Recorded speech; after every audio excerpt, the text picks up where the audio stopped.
Армысыздар көрермен, бірінші Қарағанды телеарнасында жаңалықтар, студияда Айжарқын Аспандиярқызы. Алдымен күннің айшықты оқиғаларына көз жүгіртсек. Облыс аумағында су тасқыны қаупі сейілді ме? Қай елді мекендер бақылауда қалып отыр? Аудандарда тәулік бойы кезекшілік ұйымдастырылып, жағалауды нығайту жұмыстары жалғасуда. Теміртауда қару қолдану арқылы бұзақылық жасаған күдіктілер ұсталды. Олар уақытша ұстау изоляторына қамалды. Өңірде биыл 11-ші сыныпты 7 мыңнан астам оқушы бітіреді. Ұлттық бірыңғай тестте қандай өзгерістер енгізілді? Жаңашылдықтар туралы білім басқармасындағылар айтып берді.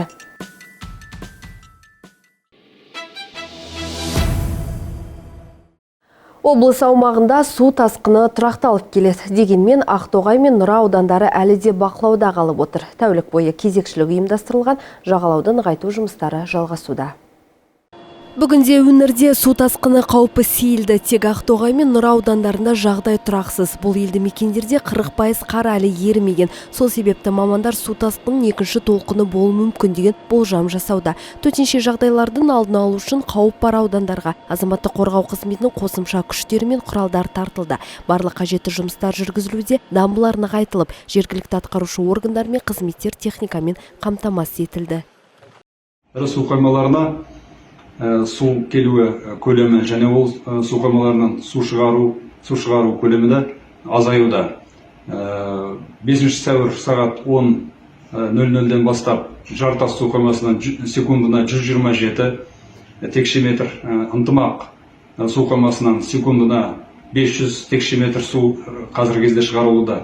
Ынтымақ су қоймасының астында орналасқан Нұра ауданының елді мекендері, Нұра өзенінің бойында орналасқан елді мекендердің бойында Нұра өзенінің деңгейі 10-15 сантиметрге түскені байқалуда.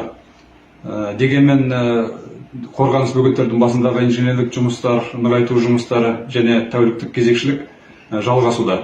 Қазіргі уақытта облыстың аудан мен қалаларында еріген суды сору, қапшықтарды төсеу және инертті материалдар себу жұмыстары жалғасуда. Барлығы 90-ға жуық бірлік техника мен 800-ден астам адам жұмылдырылған. Төтенше жағдайлар департаменті базасында су тасқынына қарсы штаб тәулік бойы жұмыс істейді. Теміртауда қару қолдану арқылы бұзақылық жасаған күдіктілер ұсталды. Олар уақытша ұстау изоляторына қамалды. Еске сала кетсек, 4 сәуірге қараған түні қалада атыс болып, бір адам зардап шекті. Тұрғын оқ жарақатымен жергілікті ауруханаға жүгінген. Жүргізілген кешенді жедел іздестіру іс-шаралары барысында Теміртау қаласы тұрғынына қатысты қару қолдану арқылы бұзақылық әрекет жасаған 27 мен 31 жас аралығындағы 3 адам ұсталды. Аталған дерек бойынша қылмыстық іс қозғалды. Қазіргі уақытта тергеу әрекеттері жүргізілуде. Басқа ақпараттар тергеу құпиялығына сәйкес жариялауға жатпайды. Қарағанды өңірінде 27 миллиард теңгеден асатын 54 мемлекеттік сатып алудың күші жойылды. Бюджет қаражатының жұмсалу саласында жүргізілген талдау заңнаманың бұзылуын анықтаған. Бұл туралы облыстық прокуратура мәлімдеді. Қабылданған шаралардың арқасында бюджет қаражаты қайтарылып, қайта бөлуге жіберілді. Ақшаның жұмсалу мәселесі қадағалау органының бақылауында.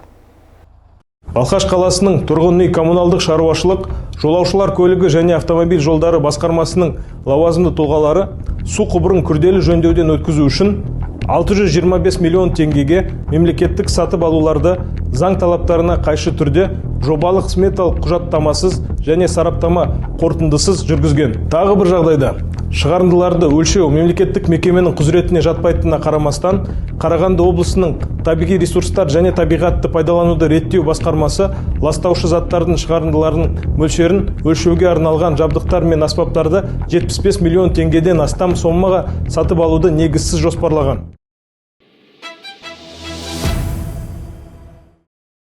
Хабарымызды жалғастырамыз. Аймағымызда биыл 11-ші сыныпты 7 мыңнан астам оқушы бітіреді. Оның ішінде 144 түлек алтын белгіге тапсырады.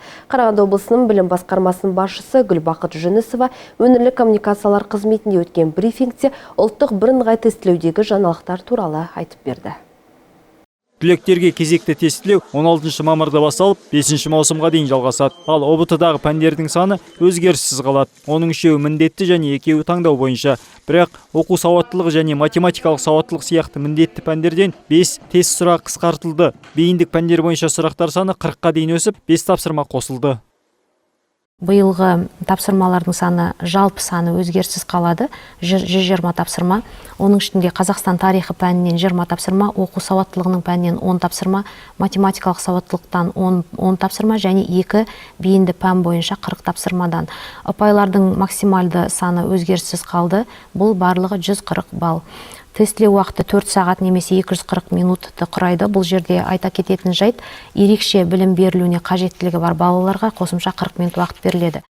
Тестілеу нәтижелері жоғарғы оқу орындарына конкурс бойынша грантқа ілігуге немесе ақылы негізде қабылдануға мүмкіндік береді. ОБТ-ға биылғы және өткен жылдардағы түлектер мен колледж бітіргендер қатыса алады. Ал орта сынып оқушыларын биыл жаппай қазақ тілінен емтихан күтіп тұр. Сонымен қатар ерекше балаларға мектептерде арнайы кабинеттер қарастырылады. Ерекше білімді қажет ететін балаларға арналған біз тағы да биылғы жылы қазіргі уақытта 150 мемлекеттік тапсырысты бөлдік. Бұл енді бұрын біздің кабинеттер, өзіміздің мемлекеттік түзету кабинеттері жұмыс істеген болса, бұл 150 жаңағы арнайы тапсырысты біз жеке меншік кабинеттерге орналастыратын боламыз. Сонда ата-аналарға деген бұл тағы да жақсы мүмкіншілік деп ойлаймын. Жылдың соңына шейін тағы да 150 орынды қарастырып, барлығы 300 орынды биыл қарастырамыз деп отырмыз. Облыстың бас мұғалімі оқушылардың алдағы жазғы демалыс туралы да айтып берді. Онда 160 мыңға жуық оқушы қамтылады. Балалардың басым бөлігі мектеп жанындағы лагерлерде демалады. 9 қала сыртындағы сауықтыру лагерлері жұмыс істейді. Сонымен қатар тамақтандыруы ұйымдастырылған 423 мектеп жанындағы лагер және тамақтандырусыз 452 бейінді мектеп жанындағы лагерлер жұмыс істейді. Және осы жылы жазғы демалыспен ерекше білім беруге қажеттілігі бар 2000-нан астам баланы қамтуды жоспарлап отырмыз. Және өткен жылдан бастап өздеріңіз білесіздер, Қазақстан халқына қоғамдық қорының қаржыландыру есебінен жазғы демалыс жобасы жүзеге асырылып жатқан. Биылғы жылы біз осы жоба аясында 838 баланы түрлі демалыс орындарына жіберуді жоспарлап отырмыз. Балаларды қосымша біліммен қамтуды арттыру да басты назарда. Биыл Тришахтискіде оқушылар сарай және Осакаровкада қосымша білім беру орталығын ашу жоспарланып отыр. Өңірде Жасыл ел жобасы жұмыс маусымын бастамақ. 8 сәуірден бастап еңбек жасағына құжаттар қабылданады. Жобаға қанша адам жұмылдырылады және қатысу үшін қандай құжаттар жинау керек? Бұл бағдарлама жыл сайын жаз мезгілінде еңбекке құлшынған жастардың басын қосып жұмыспен қамтып келеді. Бос уақыттарын қызықты әрі тиімді өткізуге ниет білдіргендер 8 сәуірден 8 мамырға дейін құжаттарын тапсырулар тиіс. Қарағанды бойынша 14 пен 15 жас аралығындағы 1100 адамды, 16 мен 34 жас аралығындағы 900 адамды жұмысқа орналастыру жоспарланып отыр. Жалақы, салықтар мен міндетті әлеуметтік аударымдарды қамтиды. Мәселен, күніне 4 сағат жұмыс істесеңіз 85 мың теңге, ал 6 сағат үшін 127.500 теңге төленеді. Жасыл ел жастар еңбек жасақтары 1 маусымнан 31 тамызға дейін ай сайынғы негізде жұмыс істейтін болады. Жобаға қатысу үшін Жасыл ел төменгі сызықша КРГ Instagram парақшасында электрондық сауалнаманы толтыру қажет. Құжаттардың қағаз көшірмелері Әлиханов көшесі 4, 135 кеңсе мекенжайы бойынша қабылданады. Құжаттардың толық тізімін облыс әкімдігінің сайтынан көруге болады. Ауыл аманаты бағдарламасы бойынша 16 мыңға жуық қазақстандықты жұмыспен қамту жоспарланған. Бүгінгі таңда 13 мыңға жуық шағын несие берілді. 85 миллиард теңгеге жуық қаржы игерілді. Ауыл шаруашылығы вице-министрінің айтуынша, ауыл аманаты бағдарламасы өткен жылы жүзеге асырыла бастады және қазірдің өзінде оң нәтиже көрсетуде. Ол негізгі жетістіктер ретінде елді мекендерге қаржының құйылуы мен ауыл деңгейіндегі экономиканың жандануын атап өтті. Бағдарлама қатысушыларына микрокредиттерге неғұрлым жиіндетілген қолжетімдікті қамтамасыз етеді біз бүгінгі күні СПК-лар. Бағдарламаны іске асыруға 2023 жылғы 17 мың шағын несие беру үшін 100 миллиард теңге бөлінді. Қаражаттың негізгі бөлігі 70%-ға жуығы Жамбыл, Түркістан, Ақтөбе және Алматы облыстары үшін қарастырылған. Дәл осы облыстарда табысы ең төменгі күнкөріс деңгейі төмен облыстардың ең көп саны, сондай-ақ құрамында еңбекке қабілетті адамдар қатарынан бірде-бір жұмыспен қамтылмаған отбасылар байқалады. бүгінгі таңда 81 миллиард 500 миллион теңге суммасына 13 мың шағын несие берілді. Ауыл аманаты бағдарламасы аясында шағын несиелер белгілі бір аймақтың қажеттілігіне қарай түрлі ауыл шаруашылық дақылдарын өсіру жобаларына беріледі. Жалпы шағын несиелеу бағдарламасы ауыл тұрғындары тарапынан негізінен мал шаруашылығын дамытуға қызығушылық танытқандығын көрсетті. Мәселен, мал шаруашылығы саласында берілген микрокредиттердің жалпы көлемінен 79%, өсімдік шаруашылығына 4,2% және ауыл шаруашылығына жатпайтын бизнес түрлеріне 16,8% бағытталды. Ауыл аманаты бағдарламасы шеңберінде салаларға кредит беру бойынша сараланған тәсілді қамтамасыз ету үшін министрлік бөлінген қаражаттың жалпы суммасының 50%-ын аспайтын мал шаруашылық саласына жіберуге шектеу қойды. Ауыл аманаты ауылдағы халықтың табысын арттыруды көздейді. Еліміздің барлық өңірінде жүзеге асырылу үстінде. Ал өңірімізде ауыл тұрғындарының өмір сүру саласын жақсарту үшін ауылдық аумақтарды дамытудың жол картасы жүзеге асырылып келеді. Еркен Ажмашева, Дастан Шанин, Бірінші Қарағанды телеарнасы. Гүл сұлулықтың, әсемдіктің белгісі. Тіпті адам жанын емдеп, нәзік жандыларға керемет көңіл-күй мен жылулық сыйлайтын қасиеті де бар. Алайда әр гүл әр түрлі баптауды қажет етеді. Біреуі суды көп қажет етсе, біреуіне жарық көбірек бөлінуі тиіс. Гүл күтіміндегі өзіндік ерекшеліктер келесі бейнесюжетте. Гүлді сыйлыққа алып, оған қурағанша күтім жасауға болатынын бірі білсе, бірі біле бермейді. Осы ретте шаһарымыздың гүл дүкендерінің біріне келдік. Гүл қандай күтімді қажет етеді, әр гүлдің қандай мағынасы бар, және флорист жұмысының ерекшелігін бірге білетін боламыз. Осы Айша Flowers дүкенінде істеп жатқаныма 17 жыл болды. Флористика мамандығын таңдағаным студент кезімнен бастадым жұмыс жасауға. Өзіме гүл қатты ұнайды. Гүлдерді әрине жақсы көру керек. Әр адам өзінің кішкене фантазия, творческий адам болу керек деп ойлаймын. Енді өзімнің ойым кез келген болғанда кішкене тек қана гүлде емес, жалпы творчествода бар болу керек, фантазиясы болу керек. Гүлді сыйлыққа алғаннан кейін бізде басты сұрақ ол гүлге үй жағдайында қандай күтім керек. Сол жайында көрсетіп, гүлді раушан гүлін алатын болсаңыздар, мысал үшін раушан гүлін сізге сатушы тікенектерін алып тастап жіберу керек букетті орардың алдында. Былай бірінші тікенектерін алып аласыз жоғары жағында. Осыған күш кетіп қалады, бутонға дейін жетпей қалады гүл. Қырқатын кезде 45 градуста былай қырқамыз. Міне көріп тұрсыз ғой, осылай қырқамыз. Гортензияны алатын болса, міне жапырақтар көп болады, жапырақтарын міндетті түрде алып тастау керек. Гортензияда. Сосын гортензияда біз былай қырқамыз, сосын 4-ке былай бөлеміз жұмысы былай. Сол кезде бутонына дейін гортензияның жақсы су барады.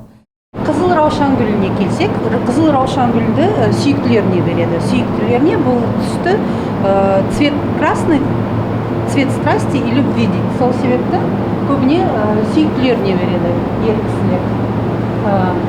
Ақ раушан гүлге келсек, ақ раушан гүлді чистота намерения дейді, ізгі тілекпен дейді. Қыз ұзатылып жатқан кезде нәзіктік белгісі ретінде беріледі. Сол себепті қыз ұзатылып жатқан кезде де беріледі. Оранжевый желтый цвет к деньгам богатство дейді. Яғни байлық ақша дейді, енді ол кішкене ғана суеверие, көңілді көтеру үшін ғой. Хризантемаға келетін болсақ, хризантеманы көбінесе үлкен кісілерге беріледі. Құлпырған көктем айында нәзік жандыларға көбірек гүл сыйлаған жөн. Ең бастысы гүл түсін дұрыс таңдаңыз. Сүйіктіңіздің жақсы көретін түсін есіңізге түсіріңіз. Егер жақсы көретін түсін білмесеңіз, флорист айта кеткен гүлдердің сырынан өліп, жыл маусымында есте ұстауыңыз керек.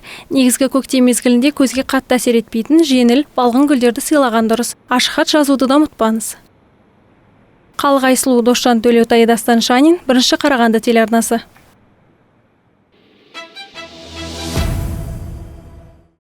Бүгін, яғни 5 сәуірде хоккейден ел чемпионатының сериясы бойынша қола жүлде үшін матчтар басталады. Онда Қарағандылық Сарыарқа клубы ақтөбеліктермен кездеседі. Сайыс командаларының бірінің 3 жеңісіне дейін жалғасады. Қазақстан чемпионатының тұрақты маусымы 10 қазақстандық команданың және өзбекстандық Хумо клубының қатысуымен өтті. 11 ұжымның әрқайсысы 50 матч өткізген соң тұрақты сайыс аяқталғаннан кейін плей-оффтың 8 командасы анықталды. Ойын қорытындысы бойынша елордалық Номад пен көкшетаулық Арлан чемпиондыққа таласады. Чемпионат сериясында 3 жеңіске дейін өтетін қола медаль үшін сайыста қарағандылық Сарыарқа мен Ақтөбе кездеседі. Сәуірдің 5-6 күнгі ойындар Ақтөбеде өтеді. 3-ші орын бойынша жеңімпаз анықталатын ойын Қарағандыда сәуірдің 9-ында жалғасады. Егер жеңімпаз 3 матчтың қорытындысы бойынша анықталмаса, онда 10-шы сәуірде Қарағандыда 4-ші кездесу болады. Ал осы ойыннан кейін де командалар тең түссе, сәуірдің 13-інде Ақтөбе жеңімпазды анықтайды. 3-ші орынды анықтау өте қиын болуы мүмкін. Бұл чемпионат ойындарында Ақтөбе тұрақ түрде 5-ші, ал Сарыарқа 7-ші орынға ие болғанымен, жалпы чемпионатта қарағандылықтар Ақтөбемен 4 кездесуде жеңіске жетті. Оның ішінде бір ойында олардың мұз айдынында ойнаған. Сонымен қатар Қарағандыда осы қарсыластардың 2 жекпе-жегі де алаң иелерінің жеңістерімен аяқталды. Оған қоса ширек финалда Сарыарқа өткен жылғы финалға іліккен Хумоны плей-офф кезеңінен ығыстырды. Сондықтан қола медаль үшін сайыстың қорытындысын болжау қиын. Арлан мен Номад арасындағы финалдық серия сәуірдің 6-7-сінде Көкшетауда өтетін 2 матчтан басталады. Содан кейін 11-12 сәуірде елордада ойнайды. Егер 4 ойынның қорытындысында да жеңімпаз анықталмаса, серия 16 сәуірде Көкшетауда жалғасады. Сондай-ақ алдыңғы ойындарда тең түссе 6 матч 20 сәуірде Астанада өтеді. Егер осыдан кейін де чемпион белгісіз болса, онда ойын барысы 24 сәуірде Көкшетауда шешіледі. Жаңабек Нар, Дастан Шанин, 1-ші Қарағанды телеарнасы.